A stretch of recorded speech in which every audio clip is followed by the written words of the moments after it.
సౌదీలో ఘోర రోడ్డు ప్రమాదం చోటు చేసుకున్న విషయం తెలిసిందే. సౌదీలో జరిగిన ఘోర రోడ్డు ప్రమాదంలో 42 మంది సజీవ దహనమయ్యారు.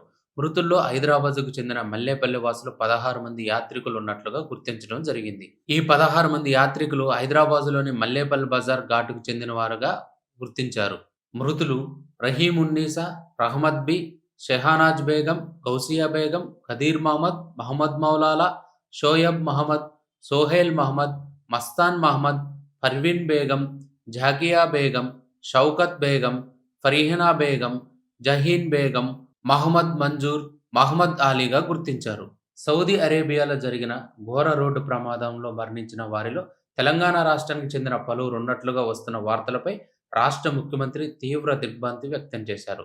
రాష్ట్ర ముఖ్యమంత్రి ఆదేశాల మేరకు ఈ మృతులకు సంబంధించిన సమాచారాన్ని స్వీకరించడంతో పాటు కుటుంబాలకు తగు సహాయాన్ని అందించేందుకు వెంటనే చర్యలు చేపట్టాల్సిందిగా న్యూఢిల్లీలోని రెసిడెన్సీ కమిషన్, భారత విదేశీ వ్యవహారాల మంత్రిత్వ శాఖ అధికారులతోనూ రాష్ట్ర ప్రభుత్వ ప్రధాన కార్యదర్శి కె. రామకృష్ణారావు గారు సంప్రదింపులు జరుపుతున్నారు.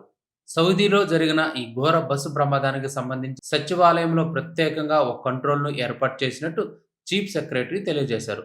బాధిత కుటుంబాలకు తగు సమాచారాన్ని, సహాయ సహకారాలు అందించేందుకుగా ఈ కంట్రోల్ రూమ్‌లో 919912919545 నంబర్లకు సంప్రదించాల్సిందిగా పేర్కొన్నారు.